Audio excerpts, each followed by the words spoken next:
Hey guys, camera review for The Exorcist, Season 1, Episode 2, Chapter 2, Lupus in Fabula, and I was definitely looking forward to this episode overall. I'm still trying to cope with the fact that the show is actually great. I mean, I can't really believe it, but I was hoping that the first episode wasn't just a fluke. I was hoping that this episode would be really great, and I have to say that this was just as good, if not better than the first episode. I really love this episode overall. I'm really loving where the show is going, and they're really impressing me. I mean, I remember that everyone thought the show was going to be really shitty, and it really seems like everyone's starting to get on board with it, but let's just get right into it because I'm really enjoying the show so far. There's a lot that happened in this episode, a lot to talk about, and I'm really loving where the show is going. Right off the bat, we get this very, very creepy scene. We're in this dark room, and there are these boys gathered in front of a priest, and he tells them they don't have a future and are basically nameless and don't really matter, and warns them that he'll be testing them. So each boy is going to be sent to one at a time into a pitch black room with a possessed man, armed only with a Bible and cross. One boy doesn't retreat and remains in the room reading passages, and we don't know who this boy is, but overall just really creepy, and you can already tell what's going on there. But we fast forward to Father Marcus on the bus making notes in a well-worn Bible, and we get a lot more into Father Marcus in this episode. You know, Father Marcus is actually with Father Tomas in this episode, and that's one of the best parts here. But then we see, using only light of her iPad, Angela goes to her kitchen for a midnight snack. The house is quiet around her when she suddenly hears this man's voice, and she's shocked finding only her daughter Casey. And this I really like, because I was really worried, especially when we found out the twist last week that it was Casey that was possessed and not Kat. I was worried it was going to be this thing where Tomas would tell her that Casey's possessed and she wouldn't believe him. And no, she actually realizes it for herself that, oh shit, Casey's the one that's possessed. And she's seated in a chair. She's facing away from her in the room. She begins recording on her iPad, watching as her daughter feels up her own body. Just really creepy overall. The voice had said that she was fresh and supple, and whoever's doing the voice is doing a really great job. It's honestly, I think, right up there with the voice from the original movie. It's very close to it, and Angela speaks to her daughter, and the male voice tells Casey her mother is snooping beside her and to wake up, and she jerks awake, comes to her feet, all while Angela still records.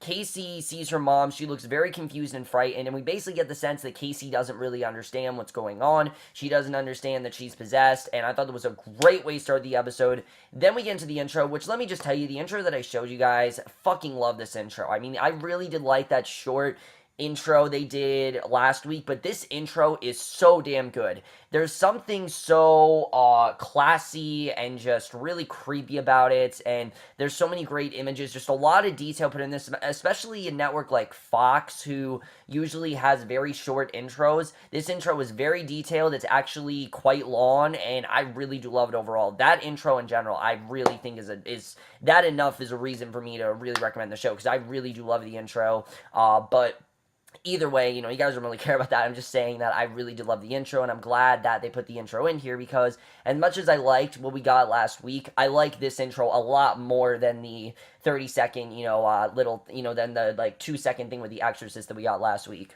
So Father Tomas speaks to Bishop Egan about Casey, saying he sat down with her after their run-in in the attic. Casey didn't remember that her mom is concerned, and Casey's sister Kat and Father Henry are unaware of what's actually happening, which, of course, we can see that Angela does know what's happening now. But Father Tomas received Angela's video of Casey, and now he wants to know if he can get approval for an exorcism. And Bishop Egan tells him that he's done an incredible job in the parish, and it hasn't gone unnoticed. And as we know, Tomas in general just doesn't really feel like this is his purpose. And we get more into that here, but His Holiness, he says, is visiting him in a month, and Tomas is on the welcoming committee, so it's a big month.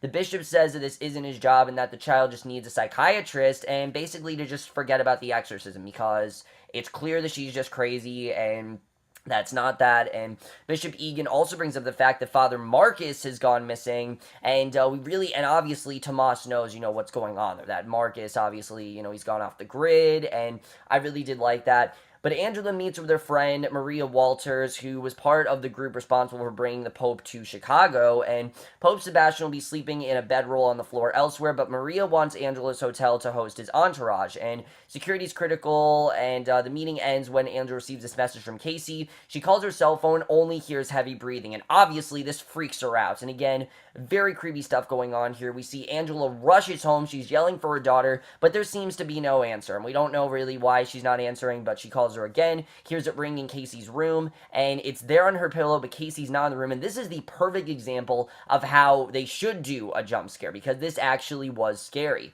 Just then, Casey, Kat, and their dad come up the stairs. They went for ice cream, so someone was definitely on the phone breathing, and she picks up Casey's phone. There's a huge bug under it, and I'm talking like a huge bug.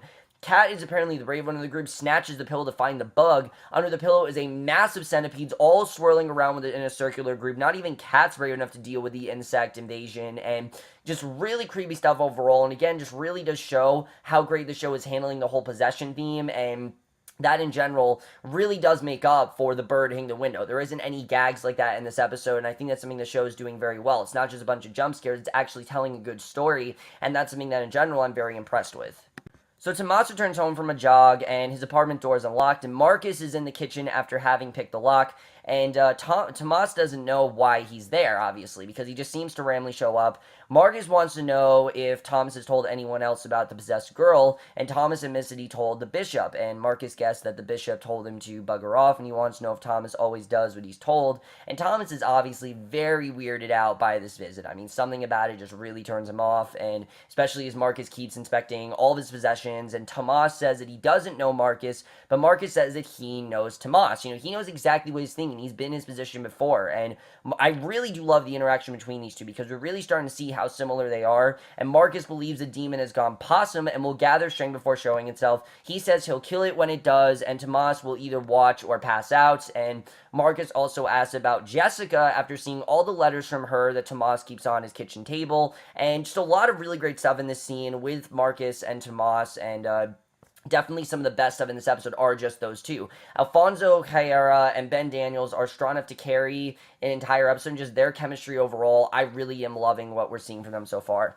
So Casey's playing lacrosse with Kat looking on from the stands. She gets tripped. She goes down very hard right before they take a water break. She glances up at the stands and sees this man waving to her, and I don't know who the hell this guy is, but this guy is really fucking creepy. I mean, this guy, he goes beyond a pedophile. There's just something really off about him. It seems like he kind of knows what's going on with her, but he's seated next to her sister. The game starts up again, and the man is staring at her intently. Not just like a pedophile would, but like he actually has some sort of reason for staring at her, and that he knows what's going on with her, which is interesting. And the game starts up again, and the same girl knocks her down again as the man stands up. Casey stares at her opponent, and with no one around her, the girl just breaks her leg, and she falls to the ground, leg contorted in a direction it wasn't intended to go, and Casey just smiles. So again, very creepy scene overall, and just little stuff like that. They're really getting down the fact that Casey's possessed, but she doesn't fully understand what's going on. She's happy that she won, obviously, but she doesn't really understand the entire story of what's going on. But I definitely feel like this man is connected to her possession. I just don't know what capacity yet. So Marcus and Tomas are discussing what the demon will do. Jessica's name comes up once again as someone the demon can use to shame Tomas, and that's why she's there. That basically, if you guys know how a demon works, a demon will find your biggest fears and your biggest regrets and will try to torture you with them until it drives you crazy. And that's really what's going on with Tomas. He has all these fears, and they're really starting to drive him mad. And Marcus reads the letters. Tomas says he and Jessica helped each other with English and Spanish. She was married, and I like that we found out more about these two, because we heard about Jessica, and I definitely knew there was more going on there, because he says that he and Jessica helped each other with English and Spanish.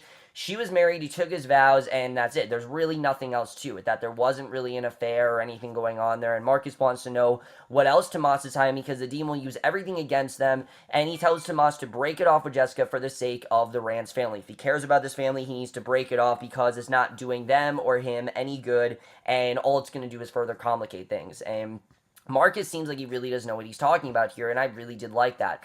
So Henry, Kat, and Casey are then playing Jenga. They're discussing toilets and pipes, and Angela finally gets home from work. She joins Henry's team. Casey tells her about the lacrosse game and the girl whose leg snapped, and Kat warns Casey that the mom will sick Father Tomas on her, and Henry doesn't understand. Kat says her mom told Tomas she was possessed by the devil, and Angela tells Henry that Kat hasn't seen the sun in months, and Casey isn't herself, which is just really strange overall. And Casey pulls out a piece from the Jenga tower, a piece from the bottom that should have instantly made the tower fall, but for some reason it just doesn't. And again, that's very strange and definitely part of what's going on with her, being possessed. And Henry and Kat don't understand how it's possible the tower is still standing, but somehow it is. And again, they did a good job of not making the scene superficial. This could have been a scene that was kind of cheesy or silly, but they did a good job of making it seem like it actually made sense. She's possessed, and obviously there's this otherworldly being inside of Casey, and there are things she's doing that just aren't human, and we definitely see that. So all while Angela and Casey are locked in a staring contest,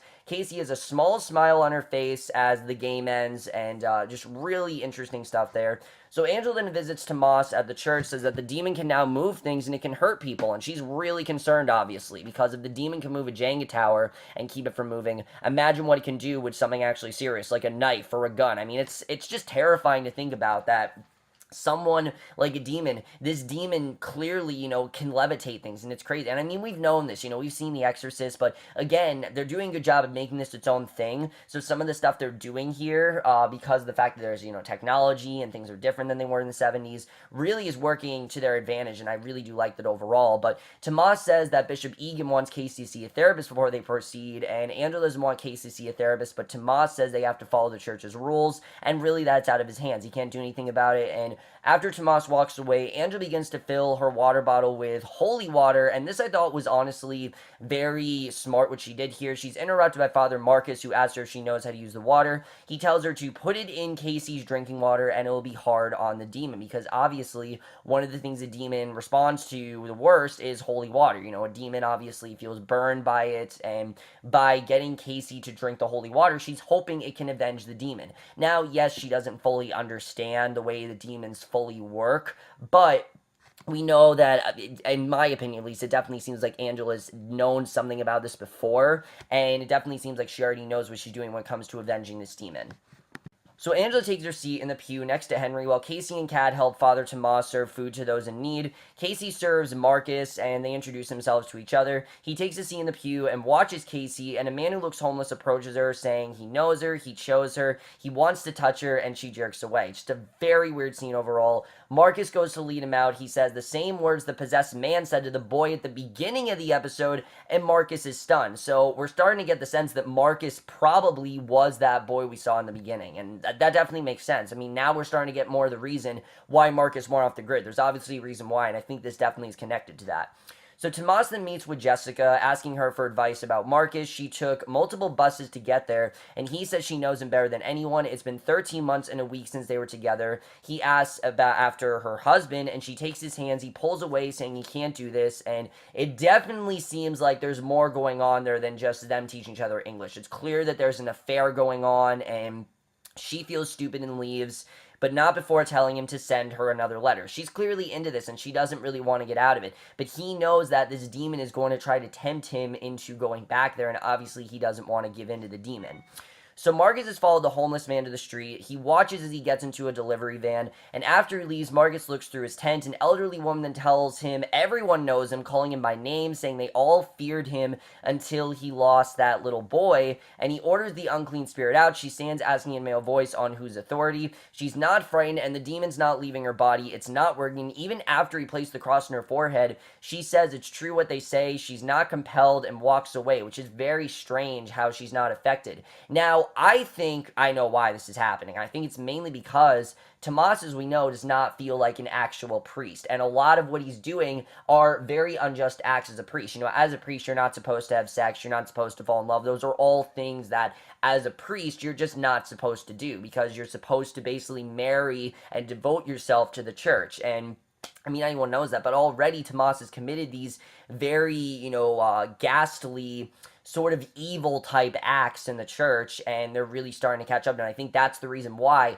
he's not as effective as someone like, say, Father Marcus, who's a lot more experienced. And basically, she's not compelled, walks away, but not before placing her hand on his face and saying, the mighty Marcus, vessel of nothing. And we don't really know what that means, but I thought that was a very interesting scene. So back at home, the Rand's family then sits down for dinner. Angela secretly poured holy water into Casey's glass, watching every move that Casey makes to the table, obviously because she knows that she's on to Casey. I mean, she doesn't fully know she's possessed, but she's definitely on to her, and she apologized for being late for game night and being distracted. She also apologized to Kat for not knowing how to handle her pain and what she's been going through, and also the fact that she wrongfully accused her. I mean, she now knows that Casey is the one possessed and it's not Kat, and I do like that. I like that she's not thinking that it's still Kat, because that would have gotten annoying, and I feel like any other shows would have done that, but this show clearly does not want to do that, and already I'm going to give it points for that. So Casey sips her water, nothing seems to happen at this point, and the family's acting pretty normal. They're clearing plates and talking. I mean, they seem like a normal family. But then Casey heads upstairs, saying that she has studying to do. She races to the bathroom, throws up her entire dinner and the holy water. Just really, really disgusting, but very reminiscent of The Exorcist. And we all remember the scene where she pukes out green goo. Obviously, they can't show that on this because, the network and time it is on and things like that. But I thought overall this was a very creepy scene. I really did love the way this was done.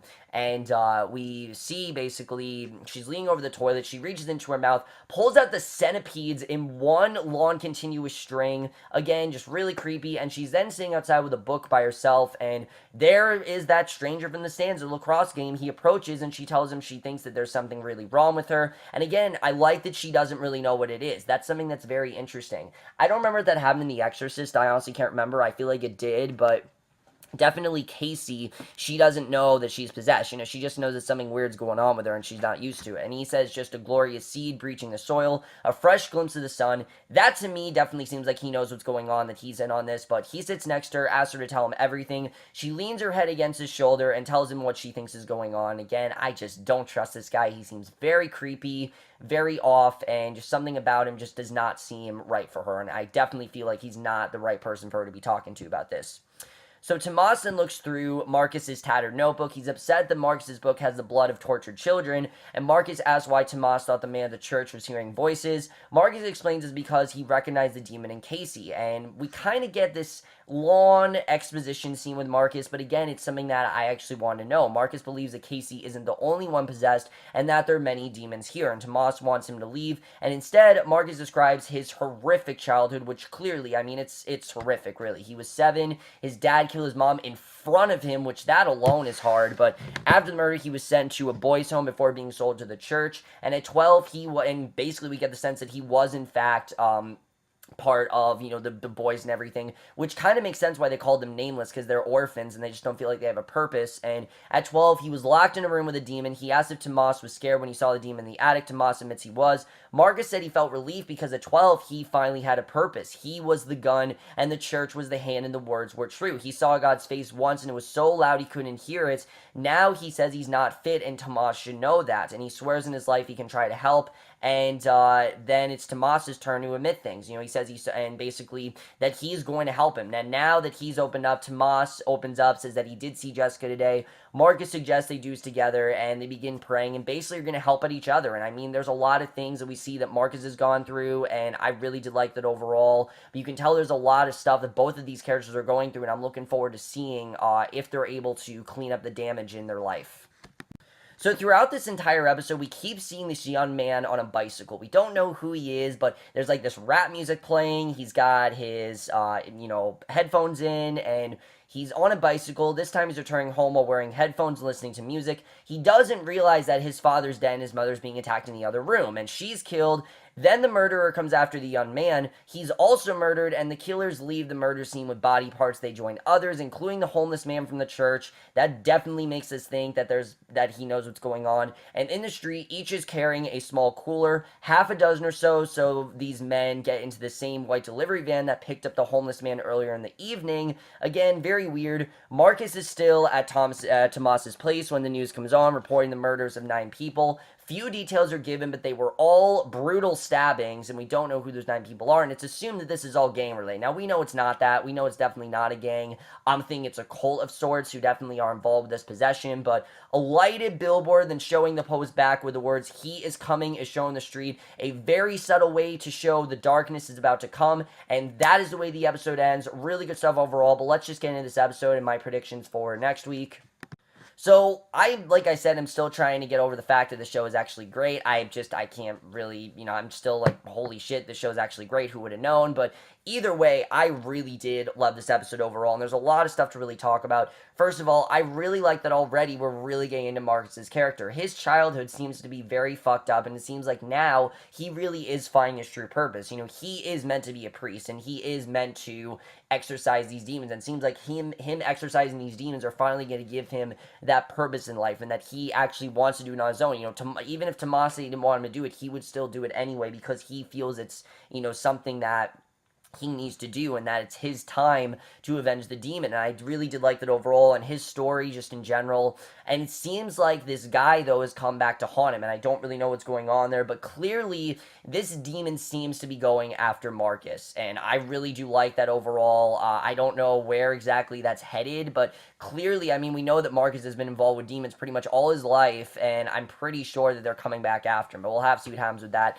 Tomas as well, though, he has a lot of damage to clean up, in terms of Jessica and what he's doing, which is very unholy and just not right for a priest to do. And the fact that they're going to help each other, I can't wait to see where that's going to go. I think that's going to be very interesting, and I really do like where that's headed. I think, again, them helping each other out, that alone is enough for me to really enjoy, but on top of that, you then have this whole thing going on with Casey, with her not knowing what's happening to her. I mean, clearly we know there's this unworldly being in her, and we don't really know what it is, but I really don't trust that homeless man. He clearly is involved with the cults. They're heavily involved with whatever's going on, and now there's murders happening, and I don't know if he's going to try to get Casey to commit a murder, but that's something we really didn't have in the original movie. And I really like that, actually. I don't recall hearing that there were tons of murders in the movie, and that kind of adds an aspect to the TV show. Because with a movie, you can do kind of a self-contained story, but with a TV show, you need to expand a bit, and I think having those murders are really going to add to what's going on. I think we're really going to see, more of a cult movement and what's going on there, but I think that overall is very interesting. Who's behind these murders, and are those people the same people that are behind this possession? I'm going to say yes, because the guy on the bench who was with Casey very much seems like he knows what's going on with her, and I really don't trust him overall. And then we see next week he buys her this creepy dress, so this very revealing dress, so it's just really creepy overall, but we'll have to see what's going on with that. I do like that Angela knows that Casey is possessed. I think it's very interesting overall, and I do like that story, and I like where they're going with Angela, with her knowing she can't really trust her daughter. I mean, it's a scary feeling, but she knows right now she can't trust her, and I did like that she did make amends with Kat. I like seeing that overall. Tomas and Jessica, this is going to be one of the most complicated plots of the show, but I do like where this is headed, because you can tell that Jessica and Tomas, they truly do care about each other. Now, this is a relationship he really doesn't want to put away, but unfortunately, he has to. If he wants to be a priest and he actually is serious about doing this, he needs to get rid of some things that are unjust when you're a priest. And again, I think one of the reasons why he had no effect on that woman is because he just isn't inept. He's not really acting like a priest right now. He doesn't feel like he's confident as a priest. He doesn't feel like he's inept to do this, and he feels like Marcus is someone who is a lot more apt to do this, and he's just not. And I'm looking forward to seeing where that's going to go, because again, to me, it seems like Tomas has a lot to deal with, and I really do like where that's headed. I think that's very interesting overall. And I think the story that Tomas told about Jessica isn't not true, but I definitely think there's more to it, and I'm sure we're going to get more into that, but we'll have to see what happens with that. That's going to be very interesting. Casey not knowing what's going on with her, I don't really know how that's all going to turn out, but I think overall that's very interesting. What is the deal with the bugs, though? Because clearly there's definitely some connection to these bugs. We don't really know, but we'll have to see what's going on with that. I think that's going to be very interesting overall. And again, I like that so far this seems to be less of a show about possession and more of a show about the characters and their inner demons, and really them trying to conquer these demons and things like that. There definitely are a lot of Outcast vibes from the show. I'm not saying the show's as good as Outcast, definitely not saying that, but I'm real love what I'm getting with the show so far. Honestly, guys, if they keep this up, I'm surprised. I'm shocked to say this, but I think we found the new Hannibal. I really think we have. I mean, this show has the great cast that show had. This show has the great dialogue the show had. This show has the great cinematography that show had. Really, the show, I think, could end up as good as Hannibal was. And Hannibal was great in its first season, but it got better and better as it went on. And I feel like The Exorcist could be exactly the same way. This is going to be like a Hannibal or a Bates Motel, where it's one of those horror series that we didn't think could work as a TV show, and so far is working out pretty damn well as a TV show. I'm really loving the show so far. But either way, guys, let me know what you guys saw of this episode. episode. Love your thoughts on it. Are you enjoying the show as much as I am? I'm happy to see that a lot of people are watching it because I really do want the show to go far. I know it's only 13 episodes, and that's something that Hannibal benefited from very well, is that they only had 13 episodes to tell the story, and I'm hoping that this isn't one of those shows that gets picked up for a full season, because I feel like they'll benefit a lot more from a 13 as opposed to like 22. I think it's going to work a lot better that way. But either way, guys, in my review, hope you guys enjoy it. We'll see you guys in my next show, which will be for Quarry. I have 2 episodes to review of that, and I will see you guys for that. Okay, bye.